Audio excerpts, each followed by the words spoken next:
왕족의 운명은 위태롭기 마련입니다. 더구나 왕이 되지 못한 왕자의 운명은 말할 필요도 없죠.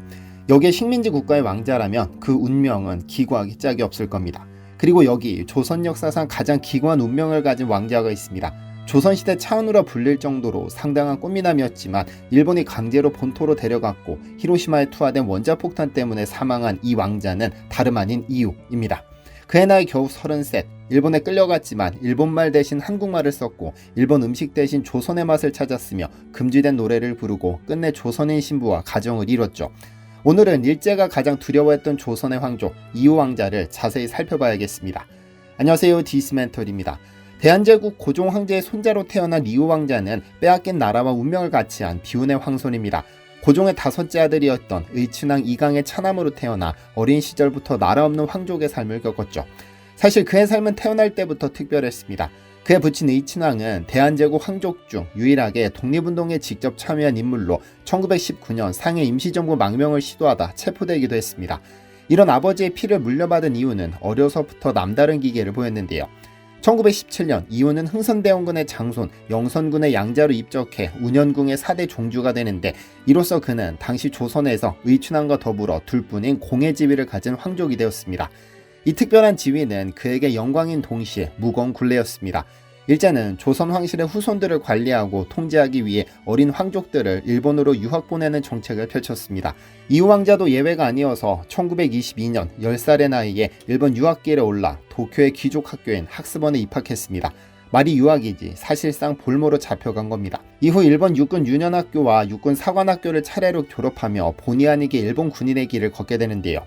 1933년 일본 육군사관학교를 졸업했고 1940년에는 육군대학교까지 마쳤으니 엘리트 군사교육을 받은 겁니다. 그가 일본 군인이었다는 사실 때문에 그를 친일파로 보는 분들도 있지만 이는 잘못된 인식입니다.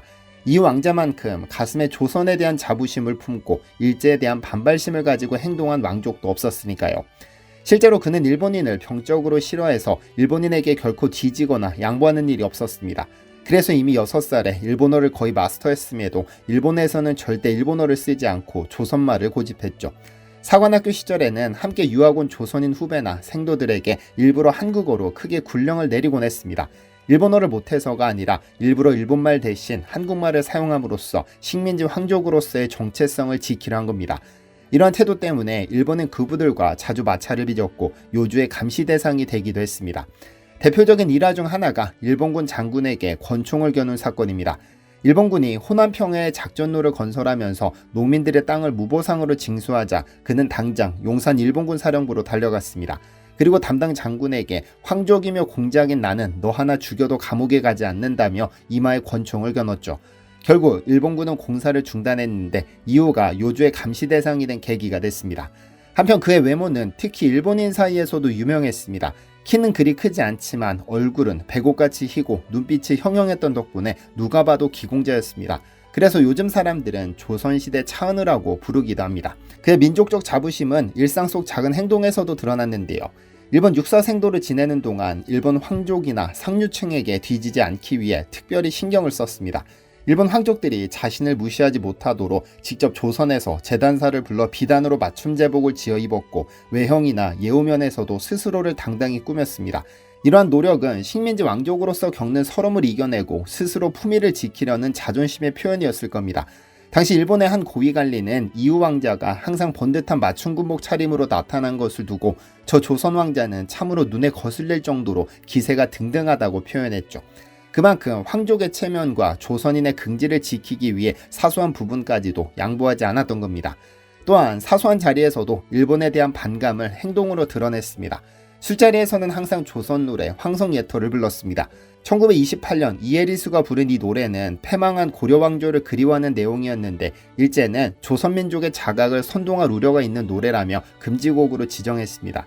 이 왕자는 일본 장교들과의 술자리에서도 굳이 이 금지된 조선가요를 부르며 고국에 대한 그리움을 달랬다고 하죠. 이 노래를 읊조리는 왕자의 모습은 비록 총과 칼을 든 저항은 아니었지만 분명히 저항의 몸짓이었습니다. 뿐만 아니라 어찌 침략자의 음식을 먹을 수 있냐며 일본 음식조차 먹지 않았던 것으로 유명합니다. 황족이 일본에서 생활하면 통상 일본 궁정식 식사를 따르기 마련이지만 이후 왕자는 버젓이 일본 음식상을 물리치고 조선 음식을 고집했다고 하죠. 함께 식사하던 이들이 난처해야 할 정도로 일본 것이라면 지독할 만큼 질색했으니 그의 고든 심지가 엿보입니다. 영춘왕의 부인이었던 이방자 여사는 훗날 이후공은 성격이 활달하고 명석한 데다 일본에 저항적이어서 일본인들에게는 말썽꾸러기였다. 일본 것을 병적일 만큼 싫어했고 특히 일본 음식을 아주 싫어했다. 일본의 간섭에도 사사건건 반발하는 성격이었다고 회고하기도 했죠. 그가 일본군 장교로 복무하면서도 늘 입버릇처럼 했던 말이 조선은 반드시 독립해야 한다는 것이었습니다. 실제로 그의 일본 육사 동기이자 일본 황족이었던 아사카 다카이코는 회고 인터뷰에서 이유는 조선 독립을 항상 마음속에 새기고 있었기 때문에 무엇이든 일본인에게 뒤지지 않으려고 노력했다고 증언했고, 운현궁에서 어린 이유를 가르쳤던 일본인 가정교사 가네코 역시 이후공은 조선은 독립해야 한다는 확고한 신념을 가지고 있어서 일본 육군 내에서도 두려워했다고 회상했습니다. 이처럼 깐깐하고 고집세고 강단이 있던 이후 왕자는 일제에게 꽤나 껄끄럽고 두려운 존재였을 겁니다. 그래서 일본 군부는 그를 늘 유해주시했고 조금이라도 문제를 일으킬 조짐이 보이면 좌천성 인사조치를 취하는 등 견제했었죠. 그의 결혼 문제는 민족성과 저항정신을 단적으로 보여주는 사건입니다. 일제는 조선 왕족들을 일본 황족이나 귀족 가문과 결혼시켜 완전히 동화시키려 했습니다. 이후에게도 일본 황족 여성과 결혼하라는 압박이 있었지만 그는 단칼에 거절했죠. 결혼만큼은 내 나라 여자와 하겠다며 자신이 먼저 결혼을 추진했습니다. 그가 선택한 여성은 박찬주, 개화의 유명한 정치가였던 박영유의 손녀입니다. 둘은 일본 유학 시절부터 알고 지냈고 조선에 돌아와서는 장춘당 공원에서 몰래 데이트를 하고 연애 편지를 주고받는 사이였습니다. 그렇게 1935년 5월 3일 둘은 도쿄에서 결혼식을 올렸습니다. 일본과 조선 총독부에서는 난리가 났죠. 조선 황족이 조선인 여성과 결혼하는 것은 식민통치 논리상 용납할 수 없는 일이었으니까요. 하지만 이미 기정사실이 된 상황에서 어쩔 수 없이 인정할 수밖에 없었습니다. 결혼 후 두 사람의 금슬은 매우 좋았습니다. 매년 결혼기념일마다 함께 호텔에서 식사를 했고 1936년에는 장남 이청에, 1940년에는 차남 이종이 태어났습니다. 평생 불안하고 불만스러웠던 이유도 가정이 생기고 아들 둘이 태어났으니 잠시나마 웃음꽃을 피웠습니다만 그 행복도 오래가지 못했습니다. 곧 제2차 세계대전의 광풍이 이들의 운명을 집어삼켰으니까요. 일본이 진주만을 공습하면서 미국과 태평양 전쟁이 벌어질 당시 일본은 대뜸 그를 본토 교육참모로 보직을 변경시켰습니다. 원래 중국에서 활동 중이었는데 그가 독립운동가들을 지원하고 일본군에 반격할 기회를 엿보고 있다는 사실을 알게 됐으니까요. 그래서 히로시마에 주둔한 제2총군 사령부의 교육참모로 전출시킵니다. 그는 일본에 반격하려는 자신의 계획이 틀어지자 극도로 분노했는데요. 그래서 운현궁으로 돌아와 설사약을 먹어가며 전출명령에 불응하며 6개월을 버텼습니다. 하지만 모든 시도가 허사로 돌아갔고 결국 히로시마로 떠났습니다. 그리고 8월 6일 아침이 찾아왔습니다.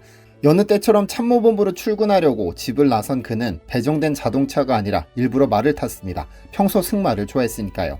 그래서 헌병의 호위를 받으며 히로시마 시내로 들어선 그 순간 머리 위에서 섬광이 번쩍이며 거대한 폭음이 도시를 흔들었습니다. 미국이 투하한 원자폭탄 리틀보이가 히로시마 상공에서 폭발한 겁니다. 폭발 순간 발생한 엄청난 폭풍과 열기에 그는 순식간에 바닥으로 쓰러졌는데요. 그와 함께 있던 말과 주변 사람들은 즉사했고 그 역시 정신을 잃었죠. 다시 그가 발견된 것은 8시간 후인 오후 4시. 잿더미가 된 시내를 수색하던 구조대가 그를 발견했는데 발견 당시 윗옷은 모두 타버린 상태였고 얼굴은 알아볼 수 없을 만큼 심하게 그을려 있었습니다. 다행히 맥이 붙어 있어 급히 병원으로 후송됐죠. 하지만 저녁나절 잠시 의식을 되찾았으나 자정을 넘기면서 치명적인 화상과 방사능 피폭으로 급속히 상태가 악화됐고 결국 다음날 새벽 5시 끝내 숨을 거뒀습니다. 그의 나이 불과 33이었습니다. 그의 시종무관이던 요시나리 소자는 주군을 지키지 못한 자책감을 이기지 못하고 그의 유해가 조선으로 운구되던 날 밤 권총으로 생을 마감했습니다. 역사의 아이러니였을까요? 이후에 장례식은 하필 1945년 8월 15일 광복절에 거행됐습니다. 원래 정오에 예정됐던 장례식은 히로히토의 항복방송 때문에 오후로 연기됐습니다. 그가 그토록 바라던 조선의 광복을 맞이한 날 일제에 끝까지 저항했던 왕자의 장례식이 일본군 주관으로 치러진 겁니다. 경성운동장에서 거행된 장례식에는 조선 총독 아베 노부유키를 비롯한 일제 고관들이 참석했습니다. 그들은 이후를 충성스러운 일본군인으로 추도했지만 조선인들은 그를 끝까지 조선인의 자존심을 지킨 왕자로 기억했습니다. 경기도 남양주시 화도 창현리의 운현군 가족묘지에 안장되었다가 흥선대원군 묘역 근처의 현대식 낙골묘로 개장되어 있으며 부인 박찬주가 1995년 세상을 떠난 후 합장됐는데요. 그의 죽음으로 모든 것이 끝난 줄 알았는데 2007년 충격적인 소식이 전해집니다. 그의 유해는 고국으로 돌아와 안장됐지만 그의 넋이 야스쿠니 신사에 합사됐다는 겁니다. 태평양 전쟁에서 전사한 군인들을 신으로 모신 야스쿠니 신사에 이후 왕자를 가족 동의 없이 몰래 합사했다는 것이죠. 야스쿠니 신사는 메이지 시대부터 일본을 위해 싸운 군인, 전몰자들의 이름을 봉안해온 곳으로 2차 대전 패전 이후에도 246만여 명의 위패를 모아두고 있습니다. 그 중에는 강제로 일본군에 끌려가 희생된 조선인 2만 1000여 명의 이름도 모셔져 있죠. 일본의 공식 입장은 사망 시점에 일본 군인이었기 때문에 일본을 지킨 신으로 모시는 게 당연하다는 것이지만 당사자나 유족의 의사와 무관하게 합사는 강제 합사라는 점에서 큰 논란거리가 되고 있습니다. 이 왕자의 경우 일본 황족에 준하는 왕공족 신분이었음에도 야스쿠니 신사에서 평민 군인들과 동일 선상에 합사되는 불평등까지 겪었습니다. 실제 일본 측 기록에 따르면 1959년 10월 17일 이후 왕자는 일본의 수많은 전몰자들과 함께 한꺼번에 합사 처리됐는데요. 원칙대로라면 죽을 당시 일본 황족과 동등한 지위였으므로 황족들처럼 특별한 위패로 모셔야 하는데 일본 국내성이 조선 출신 옛 왕족은 일본 황족과 같이 모실 수 없다는 입장을 내세우자 야스쿠니 측이 그대로 받아들여 이유는 결국 일반 전사자들과 한데 섞여 합사됐습니다. 일본이 조선 황족이었던 그를 끝까지 차별한 것이죠. 이 과정에서 황족과 평민을 같은 자리에 모실 수 없다는 이유로 같은 날 합사된 일본 옛 황족 2명은 별도의 영령대를 마련해 따로 봉안하면서도 이유는 거기에도 끼워주지도 않은 사실이 일본 서적을 통해 확인됐습니다. 죽어서도 모욕을 받은 겁니다.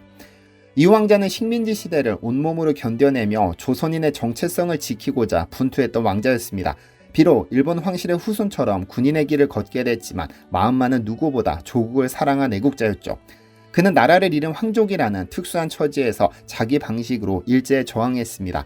일본말 대신 한국말을 쓰고 일본 음식 대신 조선의 맛을 찾았으며 금지된 노래를 부르고 끝내 조선인 신부와 가정을 이뤘습니다.